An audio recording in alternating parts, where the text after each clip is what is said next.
Stix 1. The Blitzkrieg Illusion. The Doctrine of Speed. The German army that invaded the Soviet Union on June 22, 1941, had perfected a doctrine that seemed invincible.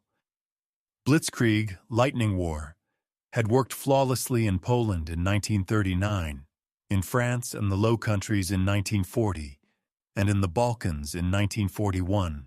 Fast-moving panzer divisions, supported by Luftwaffe bombers and mechanized infantry, could encircle and destroy enemy forces before they had time to organize a coherent defense. The Wehrmacht's success in Western Europe came not from superior numbers, but from superior tactics, superior equipment, and above all, superior speed. The Blitzkrieg doctrine was revolutionary for its time. Traditional military thinking in the 1930s still conceived of warfare in terms borrowed from the First World War. Static defensive lines, slow-moving supply convoys, and methodical advances measured in kilometers per week. The Germans rejected this model entirely. Instead, they developed a strategy predicated on rapid breakthrough, rapid encirclement, and rapid destruction of enemy forces. Panzer divisions would punch through enemy lines at selected points. Motorized infantry would pour through the breach. Air superiority would prevent enemy reinforcements from reaching the battle. Enemy forces would find themselves surrounded and annihilated before they could retreat or reorganize. This doctrine had proven devastatingly effective.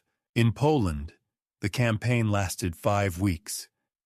In France, one of Europe's great military powers with a vast army and elaborate fortifications, the campaign lasted 6 weeks. The speed of German victory shocked the world. Military observers from neutral countries and from Germany's allies traveled to observe German forces and returned amazed at what they had witnessed. Here was a new form of warfare, and Germany had mastered it while the rest of the world was still thinking in the categories of the previous war. The success of Blitzkrieg rested on several foundations. First, Germany possessed a large number of tanks and mechanized vehicles, more than any other army in Europe at the time. German industry had prioritized the production of armored vehicles since the early 1930s. Second, Germany had developed sophisticated tactics for using these vehicles in coordination with air power and infantry. The panzer divisions were not merely collections of tanks. They were combined arms forces that integrated infantry, artillery, engineers, and air support. Third, Germany had created a professional officer corps trained in rapid decision-making and decentralized command. German officers at all levels were trained to exploit opportunities quickly and to take initiative when circumstances changed. Fourth, the German Air Force maintained superiority in the early campaigns, allowing German forces to operate without fear of air attack while denying air support to their enemies. The Soviet challenge. A different problem. However, the invasion of the Soviet Union presented a different kind of problem than anything Germany had faced before. Poland was small and could be traversed in weeks. France was roughly the size of Germany itself. The Soviet Union was immense, a vast country stretching from the Baltic Sea to the Pacific Ocean, with distances that dwarfed anything in Western Europe. From the German-Soviet border to Moscow was approximately 1,000 kilometers. From the border to the Volga River was another 500 kilometers. From the German perspective, the Soviet Union was not a single objective, but an apparently endless expanse of territory. Hitler and his generals believed the Soviet campaign would follow the same pattern as previous campaigns. They estimated that the Red Army would be broken in 8 to 10 weeks. The entire strategic plan for Operation Barbarossa, as the invasion was codenamed, was predicated on this assumption. German forces would strike deep into Soviet territory, encircle and destroy the Red Army in a series of giant battles, capture Moscow, and force the Soviet Union to surrender before the winter of 1941 arrived. Speed was essential, but it was considered achievable because the Luftwaffe would establish air superiority.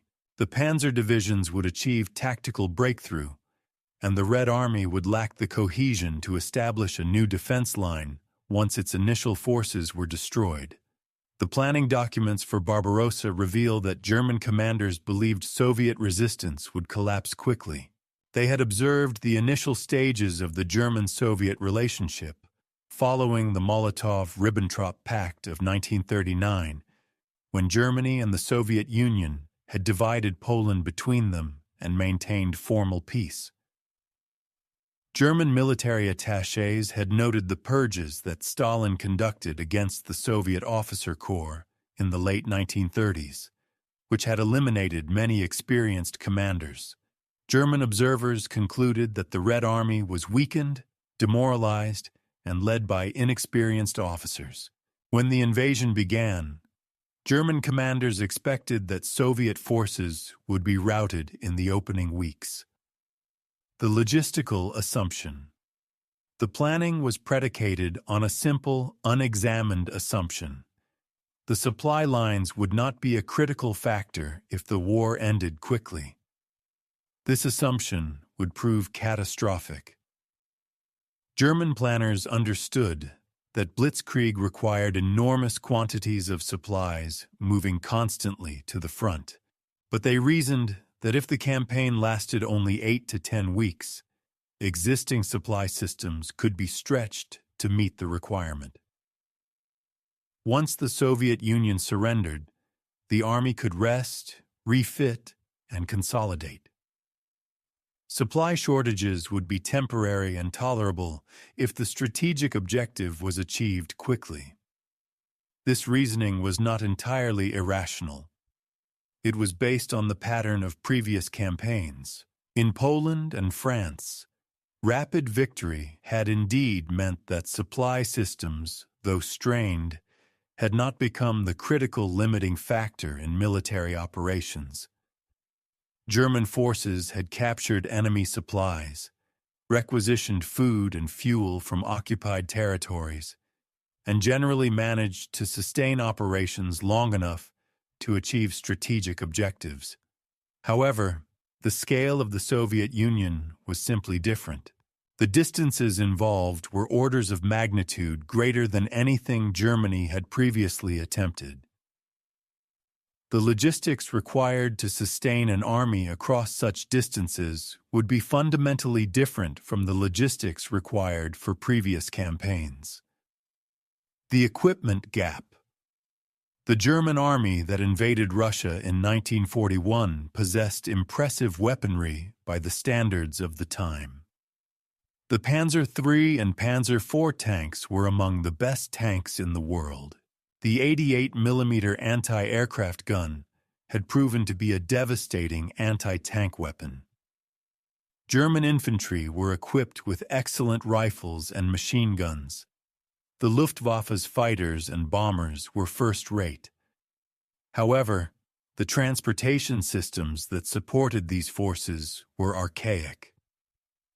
Germany's motor vehicle production capacity was limited. The country did not possess the industrial capacity to produce large numbers of trucks. German truck production in the 1930s and early 1940s was hampered by bottlenecks in raw materials, manufacturing capacity, and design specifications.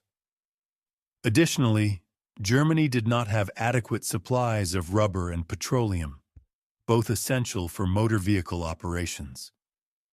Rubber had to be imported from overseas, a problem that became worse as British naval power cut off German trade routes. Petroleum had to be synthesized or imported from Romania, and supplies were always limited. Consequently, the German army relied heavily on horse-drawn transport. By the time of the invasion of Russia, the Wehrmacht had mobilized approximately 750,000 horses for the campaign. These animals would pull wagons, haul supplies, and serve as the primary means of transport for most of the army.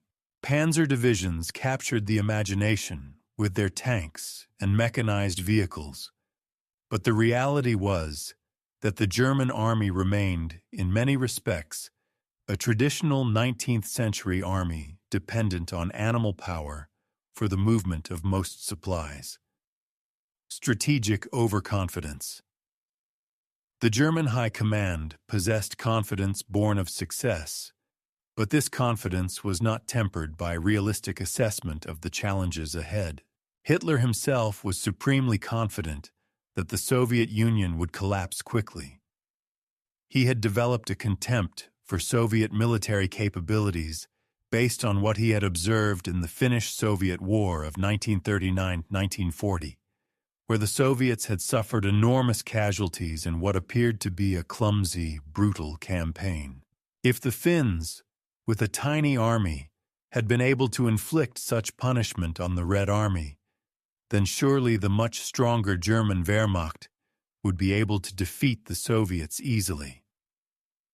The German General Staff was more cautious than Hitler, but even the professionals were confident that the campaign could be concluded quickly. The plan for Barbarossa called for the destruction of Soviet armies in the Western Soviet Union and the occupation of Soviet territory up to the Urals. Once this was achieved, Germany would have the resources, the raw materials, and the strategic depth to resist any future enemies. The vision was one of rapid, total victory achieved through the application of the Blitzkrieg doctrine. What the German planners failed to adequately consider was the possibility that the Soviets would not surrender even after suffering catastrophic military defeats. They assumed that once Moscow was captured or threatened, the Soviet government would negotiate or collapse. They did not prepare for a prolonged war of attrition across the vast expanse of the Soviet Union. They did not develop logistical plans adequate to sustaining such a war. They did not establish supply dumps, repair facilities, and transportation networks proportionate to the distances involved. Instead, they planned for speed, and they gambled that speed would achieve victory before logistics became critical. The fatal gap. This was the fundamental gap between military intention and logistical capacity. The German army intended to conduct a blitzkrieg campaign across the Soviet Union, a territory that was vastly larger than any previous theater of operations. To sustain such a campaign, the army would require unprecedented quantities of supplies delivered across unprecedented distances. Yet Germany possessed limited motor vehicle capacity, limited petroleum production, and a primarily horse-drawn supply system designed for operations in Europe, not across the steppes of Russia. The Blitzkrieg doctrine itself was sound as a military theory. The tactics were sound. The equipment was mostly sound. But the assumption that Blitzkrieg could be applied to a theater as large as the Soviet Union without a proportionate increase in logistical capacity was not sound. The German army was about to discover that speed alone could not overcome the fundamental challenges posed by the vast distances, harsh climate, and primitive infrastructure of the Soviet Union. The doctrine that had been so successful in Poland and France would collide with logistical reality in Russia, and from that collision would emerge a catastrophe that would ultimately doom Nazi Germany. On Part 2, the broken supply chain. The Horse Army. The German army that invaded the Soviet Union was, in many ways, a 19th-century army operating with 20th-century weapons. This fundamental contradiction would haunt the entire campaign.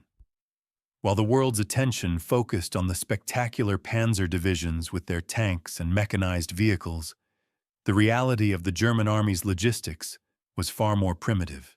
Approximately 750,000 horses served in the Wehrmacht during Operation Barbarossa. These animals were not a marginal element of the supply system. They were the backbone of it. Without the horses, the German army could not have functioned.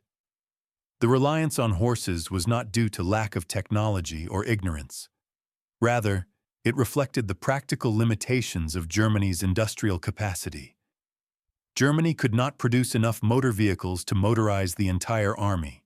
The country lacked sufficient petroleum reserves, adequate rubber supplies, and the manufacturing capability to produce vehicles at the scale required. Additionally, horses were cheaper than trucks, and Germany's economy could more easily sustain the cost of feeding and maintaining horses than of producing and fueling vast numbers of vehicles. Horses could eat hay and grain, which could be requisitioned from occupied territories. Trucks required gasoline, which Germany had to synthesize or import.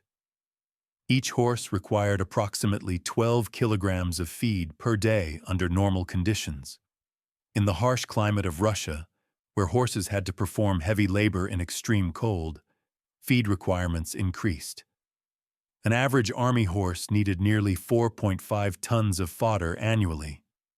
For 750,000 horses, this meant the army required approximately 3.375 million tons of fodder per year. This vast quantity had to be produced, transported, stored, and distributed to units scattered across a territory that expanded daily as German forces advanced. The logistics of supporting the horses became, in itself, a logistical challenge of staggering proportions.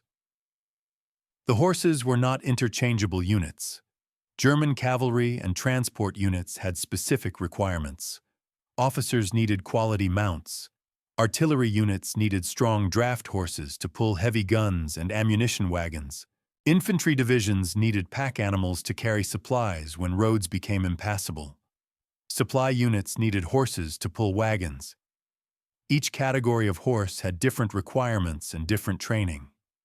Unlike vehicles, which were relatively standardized and interchangeable, horses were individual animals with individual characteristics, strengths, and weaknesses. They could become sick or injured. They could age and become less productive. Managing the horse population was, in itself, a specialized logistical task. The vehicle chaos. The motor vehicle situation was no better, and in some ways worse, because the Germans had created a situation of extraordinary complexity through their conquests. The Wehrmacht operated thousands of vehicles from dozens of different manufacturers and countries. This was not by choice, but by necessity.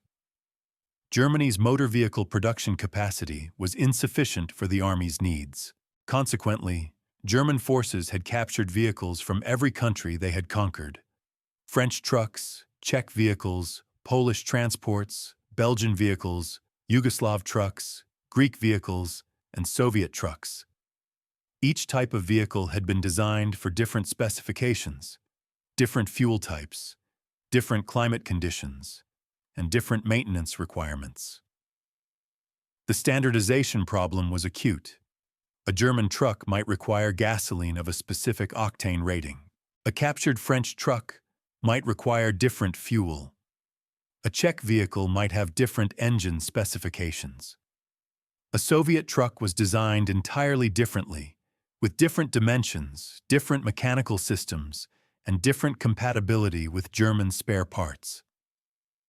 When a truck broke down in the field, the repair might require parts that were not manufactured in Germany and might not be compatible with any other vehicle in the unit. A replacement part for a French truck would not fit a German truck. A Soviet truck part was useless for repairing a Czech vehicle. This created a logistical nightmare of extraordinary proportions. Spare parts had to be manufactured for dozens of different vehicle types. Mechanics had to be trained on multiple different vehicles. Fuel supplies had to be differentiated based on vehicle type. Supply depots had to stock parts for vehicles that were incompatible with each other. As the campaign progressed and vehicles were damaged or destroyed, they had to be replaced. Replacement vehicles came from captured stocks, from German production, and from imports. The result was that the German army's motor fleet became increasingly heterogeneous and increasingly difficult to maintain. Additionally, many of the captured vehicles were simply not designed for the Russian climate and terrain. Soviet vehicles were designed for Soviet roads and Soviet conditions. They had high ground clearance suitable for rough terrain. Their engines were designed for Soviet fuel specifications. When these vehicles were captured and pressed into German service, they performed adequately initially. But as they were used more intensively, as spare parts ran out, and as they were subjected to the extreme conditions of the Russian winter, they began to fail at increasing rates. German mechanics, unfamiliar with Soviet vehicle design, struggled to repair them. The vehicles that might have been useful in a quick campaign became liabilities in a prolonged one. The railroad problem. The German army understood that trucks alone could not sustain an operation of the scale envisioned for Barbarossa. The army needed railroads to move bulk supplies from Germany to the front lines. Railroads could transport far greater quantities than trucks, and they could do so with less fuel consumption per ton of cargo. However, the Soviet railroad system presented a fundamental problem that no amount of planning could completely overcome. It operated on a different gauge than the German system. Standard gauge in Germany was 1,435 millimeters. Soviet railways used 1,524 millimeters. This difference of 89 millimeters, while seeming small, was absolute. A German locomotive could not run on Soviet tracks. A German freight car could not be coupled to Soviet rolling stock. The incompatibility was complete. For the first weeks of the invasion, this meant that German supply lines could extend only as far as the point at which the Soviet gauge began. Beyond that point, supplies had to be transferred to Soviet rolling stock, which was limited in quantity and subject to damage and capture. The German solution was to convert captured Soviet rail lines to German gauge. This was a massive undertaking. Rail gauge conversion required removing the rails that had been laid in Soviet specifications and relaying them to German specifications. This work had to be done by specialized crews, protected by military forces, and coordinated across hundreds of kilometers of newly conquered territory. The conversion process was slow. While it was occurring, German supply lines could not extend beyond the unconverted railhead. Supplies had to be transferred to trucks, which then transported them forward. As the front lines advanced, the gap between the railhead and the front grew, and the burden on motor transport increased correspondingly. Furthermore, Soviet partisans actively sabotaged the rail lines. As German forces advanced into Soviet territory, they left behind vast areas that were nominally occupied, but not fully controlled. Soviet soldiers who had been bypassed by fast-moving panzer divisions organized into partisan bands. These partisans raided German supply lines, destroyed rail lines, and ambushed supply convoys. The Germans had to station troops specifically to guard the rail lines and to repair damage caused by partisan action. This diversion of combat troops for security purposes further strained the German army's resources.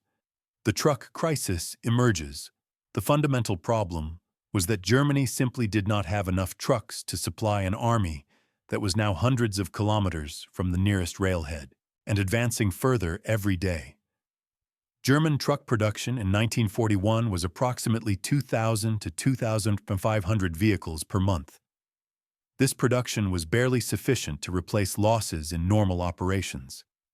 It was wholly inadequate for replacing losses in a campaign where vehicles were being pushed to their limits, where roads were deteriorating, where the climate was extreme, and where partisan action was causing additional losses. As the campaign progressed into the summer of 1941, commanders began reporting that truck availability was becoming a critical constraint on operations. Panzer divisions that wanted to advance further reported that they lacked sufficient transport to carry fuel for their tanks. Infantry divisions reported that they could not advance because their supply trucks could not keep up. Even units that were allocated trucks found that a significant proportion of the truck fleet had to be devoted to hauling fuel and supplies for the other trucks, creating a parasitic relationship in which transport was consuming transport. The Quartermaster General's office in Berlin was receiving reports of the growing crisis, but the reports were often downplayed or ignored by the military leadership, which remained confident that the campaign would be concluded quickly. Logisticians warned that if the army was forced to conduct a prolonged campaign, the truck situation would become untenable. Commanders responded that a prolonged campaign was not anticipated. The assumption remained that Moscow would fall before the winter arrived, and then the army could rest and consolidate. The spare parts catastrophe beyond the immediate shortages of trucks. There was a deeper problem in the spare parts and repair system. Each captured vehicle type required different parts. German industry could not produce spare parts for all the captured vehicles being used by the army. As vehicles deteriorated and broke down, repair became increasingly difficult. A truck that could have been repaired with readily available spare parts in Germany might become permanently unserviceable in Russia because the specific part needed was not available. Repair facilities were also overextended. German mechanics and technicians were working at maximum capacity, attempting to repair damaged vehicles. But the diversity of vehicle types meant that a repair facility might have mechanics trained on German trucks, but lacking expertise in Soviet vehicles. A damaged Soviet truck might sit in a repair facility for weeks, while mechanics unfamiliar with Soviet design attempted to diagnose and repair the problem. In the meantime, the truck was not available for transport duties, and the supplies it would have carried were not reaching the front. The cumulative effect of these problems was that the effective transport capacity of the German motor fleet was declining even as the distance from supply sources was increasing. The trucks that Germany had available at the start of the campaign were suffering attrition at a rate that could not be replaced. The diversity of vehicle types meant that each loss reduced overall system flexibility and efficiency. The broken spare parts system meant that damaged vehicles were becoming permanent losses rather than temporary unavailability. The supply chain, already fragile, was becoming increasingly broken as the summer of 1941 progressed toward autumn. Part 3. The Russian Winter and the Collapse. The realization of failure. By September 1941, it became increasingly clear to German commanders that their initial assessment of the campaign had been fundamentally mistaken. The Soviet Union had not collapsed. The Red Army, despite suffering enormous casualties and losing vast territories, was still fighting. German forces had penetrated deep into Russian territory, advancing nearly 1,000 kilometers from the border. Moscow lay ahead, seemingly vulnerable. Yet the army that was supposed to have achieved final victory by September was still engaged in intense combat against a determined enemy that showed no signs of surrendering. The panzer divisions that had achieved such spectacular victories in the early weeks of the campaign reported that Soviet resistance, far from weakening, was becoming more organized and more fierce. The Red Army, having been pushed back hundreds of kilometers, was establishing new defensive lines. Soviet commanders, learning from initial defeats, were developing countermeasures to German tactics. Fresh Soviet reserves, drawn from the vast interior of the country, were being committed to battle. The Luftwaffe, which had achieved such devastating air superiority in the opening weeks, was encountering increasing Soviet air opposition as the Soviets committed newer aircraft and trained pilots to the defense. Hitler, who had been supremely confident throughout the summer, began to recognize that the campaign might not end quickly. On September 6, 1941, he ordered the continuation of the offensive toward Moscow. This decision was made not on the basis of a comprehensive reassessment of logistics and strategy, but on the hope that one more major offensive might finally break Soviet resistance and force a surrender. The decision meant that German forces would continue to advance, continue to stretch their supply lines, and continue to assume that victory would come before the winter arrived. By mid-September, the German army was running low on supplies. The advance had been so rapid that supply depots had not been established at a pace that could keep up with the combat forces. The trucks that were supposed to haul supplies from the railheads to the front lines were increasingly unavailable due to attrition and maintenance requirements. Fuel supplies were becoming critical. German panzer divisions, which normally operated with fuel reserves sufficient for 300 kilometers of movement, were being rationed to supplies adequate for perhaps 100 kilometers. This reduction in fuel reserves meant that units had less operational flexibility. They could not maneuver as freely. They could not pursue retreating Soviet forces as aggressively. The mud and the collapse. In October 1941, the autumn Rasputitsa, the mud season, arrived. This phenomenon, which occurs in Russia twice per year, when the ground begins to thaw in spring and when heavy rains arrive in autumn, transforms the Russian landscape into a vast swamp. Roads that were passable become impassable. The primitive road network of Western Russia, which consisted mainly of unpaved tracks, became rivers of mud. Vehicles sank axle-deep into the mud. Horses struggled to move through the morass. What had been a journey of several hours across dry terrain became an all-day ordeal through mud. The impact on truck transport was devastating. A truck that could travel 300 kilometers in a day across dry terrain might now struggle to cover 50 kilometers per day through mud. The effective hauling capacity of the motor fleet collapsed. Supplies that should have reached the front in 2 days took 2 weeks. Trucks became stuck and had to be extricated, consuming additional fuel and effort. The wear on vehicles accelerated dramatically. Engines strained under the stress of moving through mud. Transmissions were damaged. Axles broke. Tires failed. The attrition rate of the truck fleet soared. Worse, fuel became scarce. The trucks that did make it to supply depots at the front discovered that the fuel they carried was now critically needed just to return the truck to the rear supply depot. A truck that set out from a railhead 200 kilometers behind the front with a load of supplies would consume most of its fuel in reaching the front and returning to the railhead. The supplies it carried represented a reduction in its carrying capacity. The net effect was that the trucks were becoming parasitic on the supply system rather than serving it. They were consuming more fuel than they were delivering supplies. The mud season also disrupted rail transport.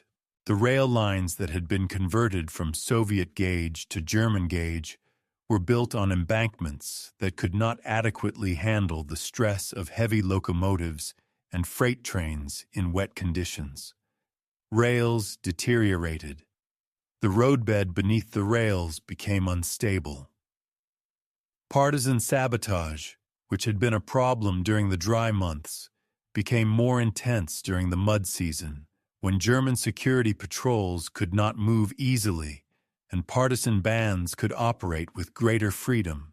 Rail lines that had been functioning at reduced capacity began to fail completely. The winter descends. As October progressed into November, the temperature began to drop. The average temperature in western Russia in November is around -5 degrees Celsius. By December, it regularly drops to -15 or -20 degrees.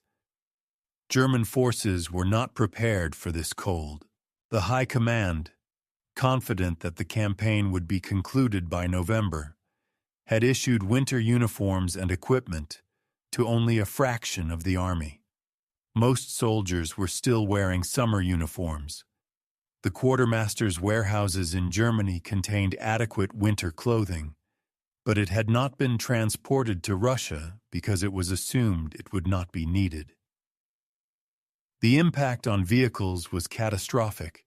Diesel engines, which the Germans favored because they were more fuel-efficient than gasoline engines, became difficult to start in extreme cold.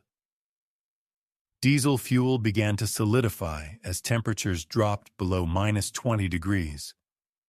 Engines that had run adequately in summer could not generate sufficient power to move through snow and ice. Lubricating oil in engines and transmissions thickened in the cold, reducing efficiency and increasing stress on mechanical components. Metal became brittle. Tires that were adequate for summer driving became hard and brittle in winter, and they failed at increased rates. Batteries became unreliable.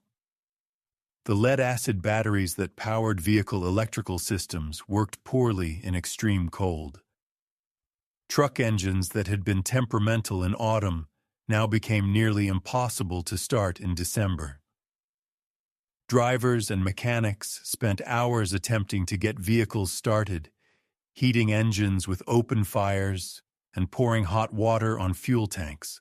Many vehicles simply would not start in the extreme cold and had to be abandoned or towed by other vehicles, consuming more fuel in the process. The human cost was staggering. Truck drivers and mechanics worked in conditions of extreme hardship, often without adequate clothing or shelter. They worked through the night attempting to repair vehicles and keep supplies moving. Frostbite was endemic. Soldiers suffered frostbite and hypothermia at alarming rates. Medical facilities, already overwhelmed with combat casualties, became even more overwhelmed with cold weather injuries. Men who lost fingers or toes to frostbite were evacuated to the rear, removing them from the labor pool. Those who stayed at their posts often worked with reduced efficiency due to the constant pain and numbness of severe cold. The supply crisis. By November, a crisis was developing that the German High Command had not adequately foreseen or prepared for. The army was running out of supplies. The combination of increased distance from supply sources, deteriorating transportation, and the onset of winter had created a perfect storm.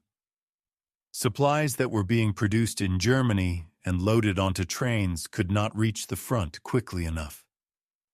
Trucks that broke down were not being repaired fast enough. New trucks from German factories were too few to replace losses. The effective hauling capacity of the motor fleet was declining week by week. Ammunition reserves were being depleted faster than they could be replenished. Artillery divisions reported that they were receiving only partial allocations of ammunition. Some units were ordered to restrict their artillery fire because ammunition supplies were critically low. Infantry units, which normally received fresh rations every few days, began to receive meager rations. Food supplies declined. Men who were already struggling with the extreme cold and intense labor began to go hungry. Fuel shortages meant that panzer divisions had to be immobilized. German tank divisions, whose tactical superiority had been so devastating in earlier campaigns, now sat idle because they lacked gasoline. The vast technical superiority of German armor was rendered useless because there was no fuel to move the tanks. This was a catastrophe of strategic proportions. The panzer divisions were the striking force of the Wehrmacht. When they could not move, the entire offensive collapsed. The collapse of the horse army, the horses, which formed the backbone of German logistics, began to starve and freeze. The supply of fodder, always inadequate, became critical. Horses that had marched hundreds of kilometers in summer, consuming their 12 kilograms of feed per day, now found that feed was being reduced to inadequate levels. Many horses went hungry. Horses that were hungry became weak and could not perform their work. Horses that were forced to work while hungry exhausted themselves and began to die. The cold was also lethal to horses. While horses could withstand cold better than men, the extreme temperatures of a Russian winter combined with malnutrition and exhaustion created conditions in which horses died at escalating rates. German Army Group Center, which was fighting near Moscow, reported that it was losing thousands of horses per month. By December, cavalry units that had begun the campaign with full complements of horses were operating at perhaps 50% strength. Some horse-drawn units were immobilized because they lacked enough horses to pull their wagons. The final realization. By December 1941, it had become undeniable that the plan for Operation Barbarossa had failed. The army was not going to achieve a quick victory. The Soviets were not going to surrender. The campaign was going to continue into the winter months, for which the army was not prepared. The logistics system that had been stretched to its limits in autumn had now collapsed. There was no fuel to move tanks. There was insufficient ammunition to maintain offensive operations. There was insufficient food to keep men healthy. The horses were dying. The trucks were failing. The supply lines had broken. This was the moment when German strategic planning collided with logistical reality. The doctrine of BLITZKRIEG, which required speed and rapid victory, had encountered an enemy and a geography that would not cooperate with the plan. The German army, which had conquered most of Europe through tactical brilliance and operational speed, now found itself locked in a grinding war of attrition for which it was neither trained nor equipped. The supplies that were failing to arrive at the front were not temporary failures that would be corrected. They were symptoms of a fundamental breakdown in the system that moved supplies from Germany to the battlefield. The winter of 1941 would become not the final triumph of German arms, but the beginning of the end of Nazi Germany's military dominance in Europe. The Part 4. The Logistics Trap. The Vicious Cycle. By December 1941, the German army had fallen into a logistics trap of its own creation. The farther forward the troops advanced, the longer the supply lines became. The longer the supply lines, the greater the proportion of supplies needed to maintain those lines themselves. This created a vicious cycle in which the logistics system was consuming more and more of its own capacity just to maintain itself, leaving less and less available for the combat forces at the front. The mathematics of this problem were inexorable. A truck that delivered supplies to a unit 100 kilometers away consumed fuel in traveling to that unit and returning to the supply depot. On a round trip of 200 kilometers, a truck with a cargo capacity of, say, 5 tons of supplies would consume perhaps 1 ton of fuel for the journey. The truck would return with 5 tons of supplies available to the frontline unit. But now that same truck had to travel to units that were 200 kilometers away. On a round trip of 400 kilometers, the same truck would consume 2 tons of fuel, returning with only 3 tons of supplies. As distances increased further, as roads deteriorated, and as vehicles suffered increasing mechanical stress, the proportion of cargo consumed by fuel for transportation increased. By late 1941, German supply officers were reporting that they were reaching a critical threshold where trucks were consuming more fuel than they were delivering to the front. A truck that set out from a railhead with a full load of fuel and supplies was arriving at the front with diminished supplies and consuming most of its fuel in the journey. In some cases, trucks were being sent forward simply to deliver fuel to support other trucks, with no actual combat supplies reaching the front. The logistics system had become circular and self-defeating. Furthermore, the expansion of the supply line meant the expansion of the area that had to be secured against partisan activity. As lines of communication stretched deeper into Soviet territory, Soviet partisans infiltrated the rear areas and attacked supply convoys. German forces had to detach combat troops from the front to guard supply lines, repair rail tracks, and pursue partisan bands. These troops, removed from combat operations, were not available to attack Soviet positions. The effect was to further weaken the German offensive capability, while simultaneously increasing the burden on logistics to supply both the forward combat forces and the troops engaged in supply line security. The choice between ammunition and food. By December 1941, the logistics crisis had reached a point where German commanders faced an impossible choice. There were no longer sufficient supplies reaching the front to adequately supply the army with both ammunition for combat operations and food for the soldiers. Commanders at the front began reporting that supplies were insufficient to continue major offensive operations. The army could feed the men, or it could supply them with ammunition, but not both. The choice was brutal and straightforward. Ammunition took priority. Without ammunition, soldiers could not fight. Without food, soldiers would eventually become incapacitated, but they could survive for weeks on reduced rations. Without ammunition, they could not defend themselves at all. Consequently, supply priority was given to ammunition. Food rations were reduced. Men who had been subsisting on marginal rations in the summer months now found themselves on starvation rations in the depths of winter. The reduction in food supplies had immediate consequences for troop effectiveness. Soldiers working in extreme cold require additional calories to maintain body temperature. A man working in -20-degree weather, engaging in combat, and enduring stress requires approximately 4,500 to 5,000 calories per day. German rations in December 1941 were providing perhaps 2,000 to 2,500 calories per day. Men on such reduced rations quickly lost weight. They became weak. Their cognitive function declined.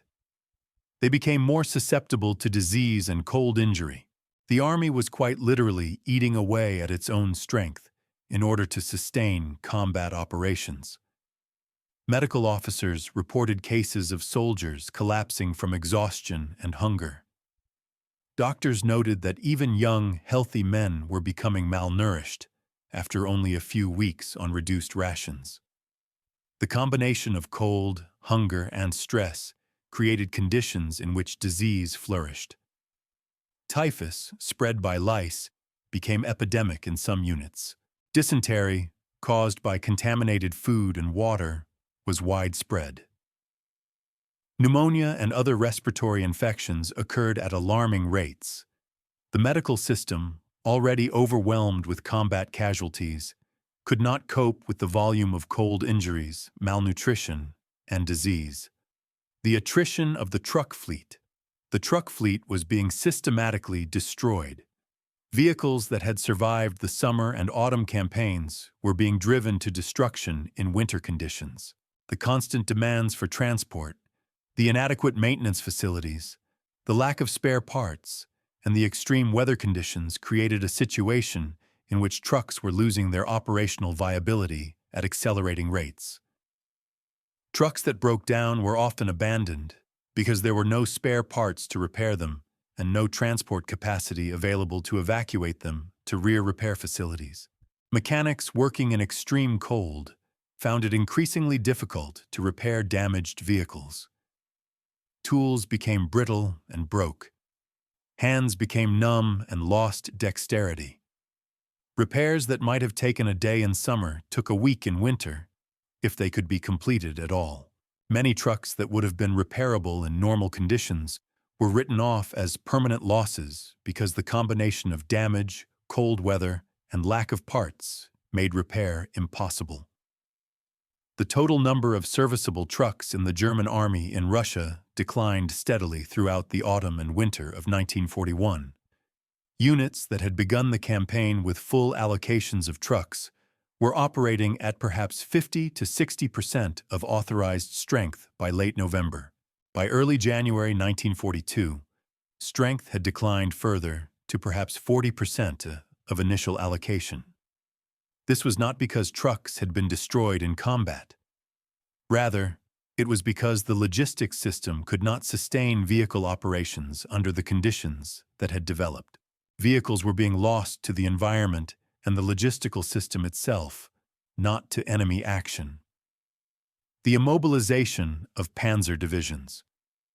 The failure of the logistics system to supply adequate fuel had catastrophic consequences for German offensive capability. Panzer divisions, the cutting edge of the German army, began to be immobilized for lack of gasoline. A panzer division in active operations consumed enormous quantities of fuel.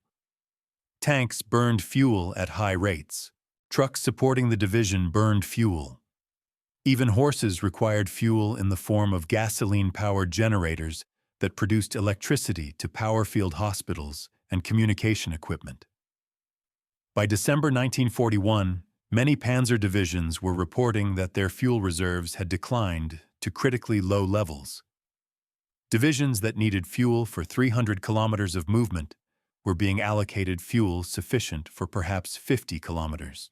Some divisions reported having only enough fuel to remain stationary for a few more days. The prospect of using fuel for offensive operations, which would have been routine in summer, became impossible. Divisions were ordered to assume defensive positions and to prepare to hold their ground rather than advance further. This immobilization was strategically catastrophic. The entire German strategy for defeating the Soviet Union depended on the rapid movement of panzer divisions to achieve breakthrough and encirclement. When panzer divisions could not move, the strategy collapsed. Soviet forces, though they were themselves under enormous stress, were able to consolidate their positions and establish new defensive lines. German forces, lacking the fuel to maneuver, were forced into static positional warfare, which played directly to Soviet strengths. The ability to suffer enormous casualties and continue fighting. The ability to conduct attritional warfare. The ability to replace losses with reserves drawn from the vast interior of the country. The breakdown of coordination. As the logistics crisis deepened, coordination between units began to break down. Different units competed for scarce supplies. Commanders, desperate to maintain the strength of their units, began to requisition supplies intended for other units. Supply depots, understocked and unable to meet all demands, began to practice triage, supplying the units that seemed most critical and shortchanging others. The unified supply system fractured into competing demands that could not all be satisfied. Reports from field commanders became increasingly desperate. Panzer Corps commanders reported that their divisions were running out of ammunition. Infantry Corps commanders reported that their units were starving. Artillery commanders reported that they lacked sufficient ammunition for meaningful fire support. Cavalry divisions reported that they were losing horses faster than replacements could be provided. Every commander was reporting insufficient supplies and requesting additional allocations that could not be provided. The High Command in Berlin, receiving these reports, faced the reality that they could not supply the army at its current strength with its current level of operational intensity. General Adolf Strauss, the quartermaster general, sent reports to Hitler warning that the logistics situation had become critical and that the army could not sustain large-scale offensive operations. His warnings were not well received. Hitler, convinced that one more major offensive would break Soviet resistance, ordered the continuation of operations despite the logistics crisis. The strategic paralysis. By early 1942, it had become apparent to most senior German commanders that the logistics system could not sustain the campaign as it was being conducted. The choice was stark: either reduce the scope of operations to match available supplies, or accept that supplies would be inadequate for existing operations. Hitler chose to maintain existing operations despite inadequate supplies, hoping that the Soviets would collapse before the crisis became irreversible. This was the moment at which logistics became strategy. The failure to solve the logistics problem meant the failure to achieve strategic objectives. Germany could not simultaneously maintain forces at the front, supply them adequately for continuous offensive operations, and advance further into Russian territory. One of these three requirements had to give way. As winter deepened and the logistics crisis intensified, all three began to collapse together. The army could not advance further because it lacked fuel and supplies. It could not maintain existing positions indefinitely because supplies were insufficient. It could not withdraw because such movement required fuel and transport capacity that was not available. The logistics trap had closed. The German army was locked in a position where every option available to it was worse than the options that had existed a few months earlier. The doctrine of blitzkrieg, which had promised rapid, decisive victory achieved through speed and maneuver, had collided with the vastness of the Soviet Union and the inadequacy of German logistics. The result was not victory, but stalemate. Not triumph, but the beginning of a slow, grinding defeat that would consume the next 3.5 years of the war. Part 5. The Legacy of Failure. The Consequence of Inadequacy. The German logistics collapse in Russia in 1941 represents one of the most consequential military logistical failures in modern history. It was not the result of incompetence or lack of planning on the part of German officers and planners. The German military leadership was professional and competent. Officers had been trained in logistics as well as tactics. Planners had attempted to calculate supply requirements for the campaign. The problem was not a lack of effort or intelligence, but rather a fundamental mismatch between military ambition and logistical reality. Germany attempted an operational blitzkrieg across distances that were simply too great and in conditions too harsh for the transportation systems available to it. The failure was not sudden or unexpected by those who understood logistics. Senior supply officers in the German army had warned, months before the campaign began, that the logistics required for operations in the Soviet Union would be unprecedented. They had calculated that the army would require a level of motor transport capacity that Germany could not produce. They had warned that the distances involved would create supply line problems that would be difficult to overcome. Their warnings had been noted, filed away, and ultimately ignored by the operational commanders and by Hitler himself, who remained convinced that the campaign would be won quickly. This pattern, in which logistics specialists warn of impossible requirements while operational commanders remain convinced that tactical brilliance and speed will overcome logistical constraints, would repeat itself throughout the Second World War. Germany would attempt a series of operations that exceeded its logistical capacity. Each failure would be blamed on external circumstances: bad weather, Soviet stubbornness, bad luck, or insufficient resources. The fundamental problem, that Germany was attempting to wage wars on scales that its industrial and logistical capacity could not support, was never adequately addressed. The strategic implications, the failure of the German truck fleet in Russia in 1941 had ripple effects throughout the rest of the war. The immediate consequence was that Germany could never again be able to undertake the kind of rapid, large-scale offensive that had characterized the early campaigns. The Blitzkrieg was, in many ways, impossible after 1941. The doctrine required rapid movement, which required abundant supplies, which required adequate transport capacity. Germany lacked the transport capacity. Without it, Blitzkrieg could not be executed. The Eastern Front became a grinding war of attrition, where Germany's superior tactical skills and equipment could not compensate for its inability to sustain large armies in the field. Soviet forces, though initially overwhelmed by German tactical superiority, gradually adapted to German tactics and developed countermeasures. More importantly, the Soviets learned to sustain their armies through massive logistical efforts. Where Germany had failed to create adequate logistics, the Soviet Union succeeded.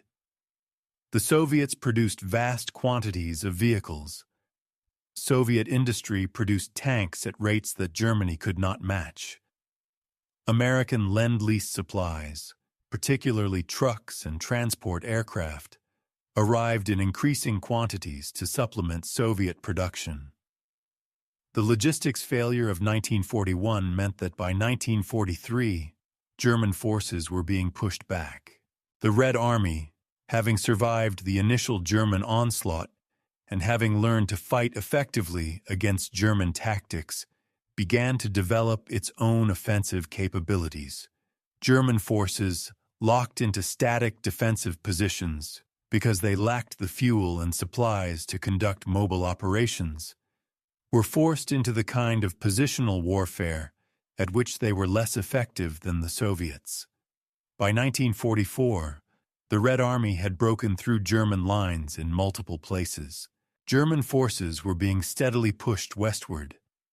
By 1945, Soviet forces were marching into Germany itself.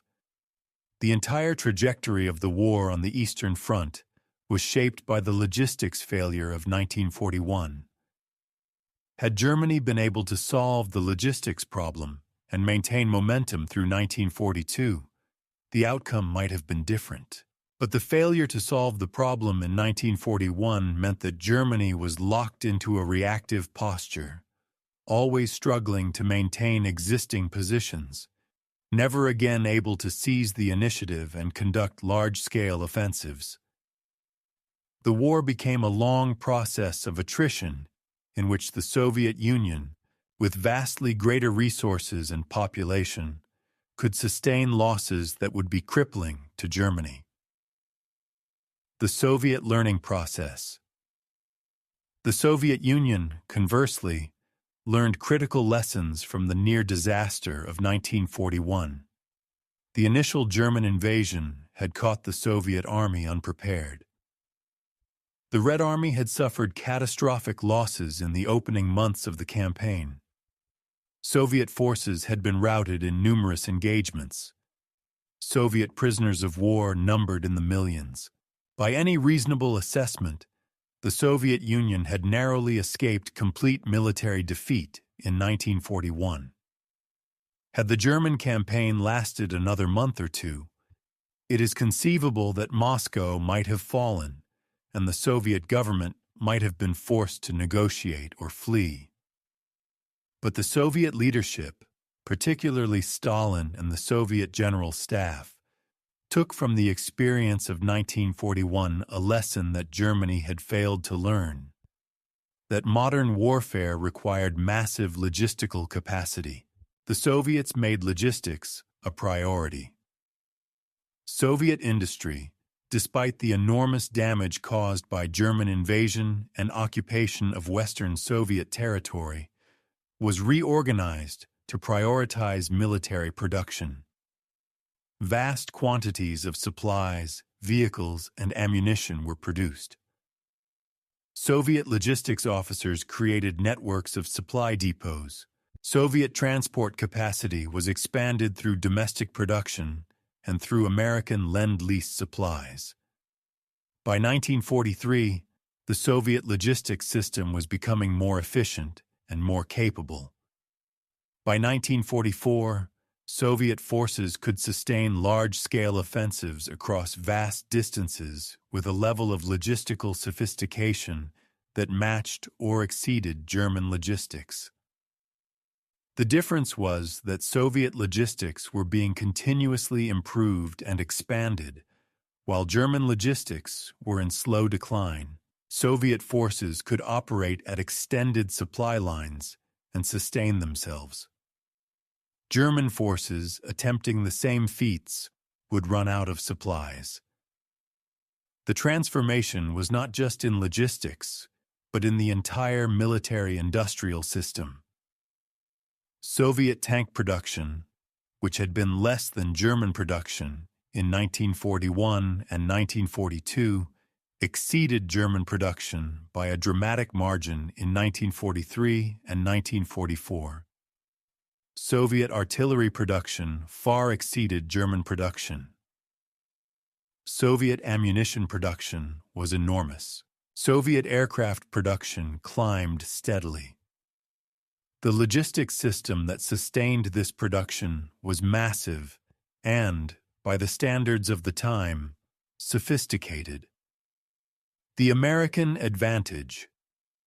The United States, which entered the war in December 1941, brought to the alliance with the Soviet Union and Britain a logistical capacity that was unmatched in the world. American industry had been expanding since 1940 in preparation for potential conflict. By 1942 and 1943, American production of vehicles, aircraft, ships, ammunition, and supplies was enormous. American Lend-Lease supplies flowed to the Soviet Union in vast quantities: trucks, aircraft, fuel, ammunition, and food. The trucks supplied to the Soviet Union by the United States made a critical difference in Soviet logistics. American trucks, particularly the Studebaker trucks supplied under Lend-Lease, were robust vehicles designed for rough terrain and extreme conditions.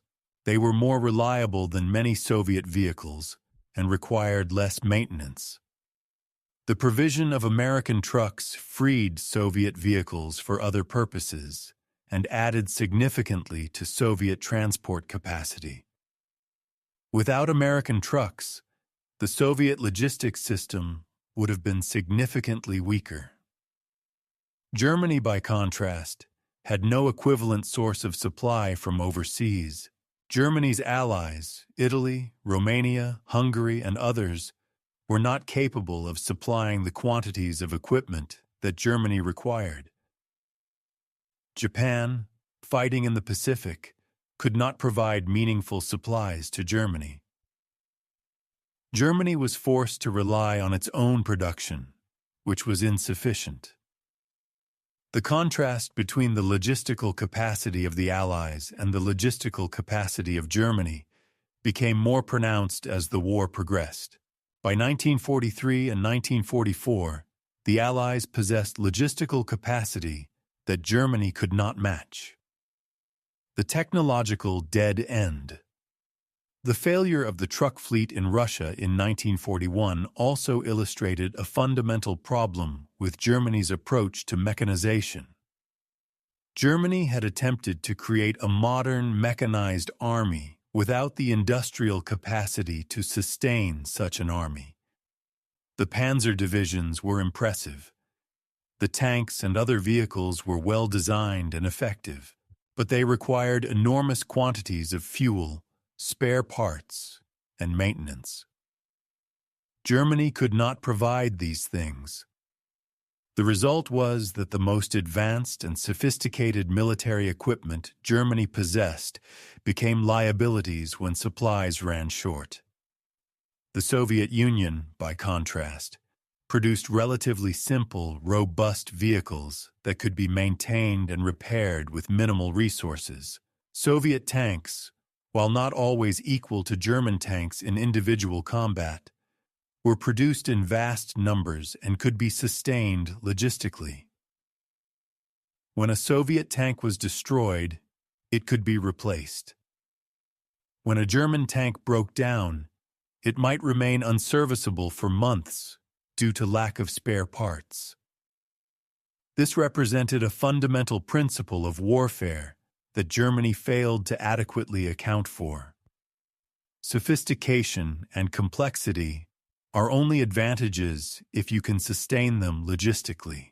A more advanced system is worse than a simpler system if the advanced system cannot be kept functioning. Germany's attempt to fight a modern, mechanized war without the logistical capacity to sustain it was ultimately self-defeating. A less sophisticated army, adequately supplied, would defeat a more sophisticated army, poorly supplied. This principle would guide Soviet and American military development for the remainder of the war. The transformation of modern warfare.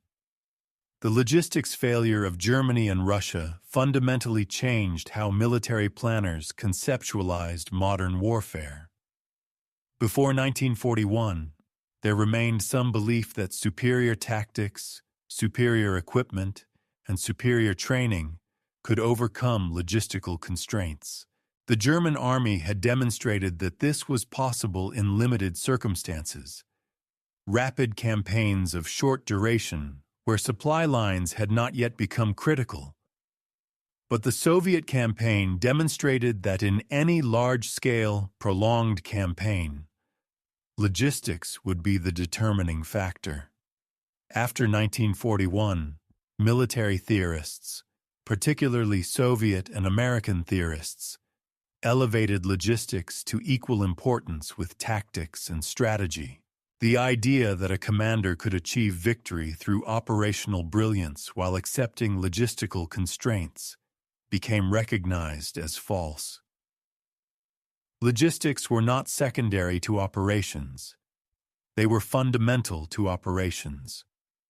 An army that could sustain itself logistically would ultimately defeat an army that could not, regardless of the superior tactics or equipment of the latter.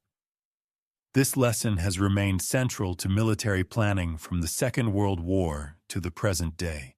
Modern military theorists understand that wars are won not just through tactical superiority, but through logistical superiority.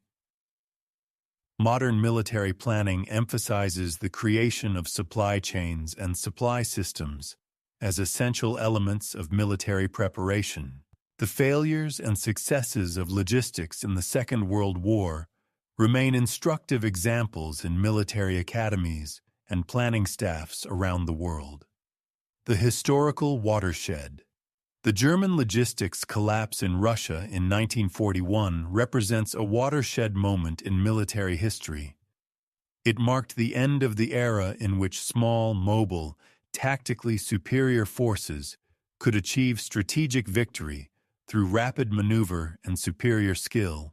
It marked the beginning of the era of modern warfare, in which the side that could best sustain large-scale operations logistically would ultimately prevail.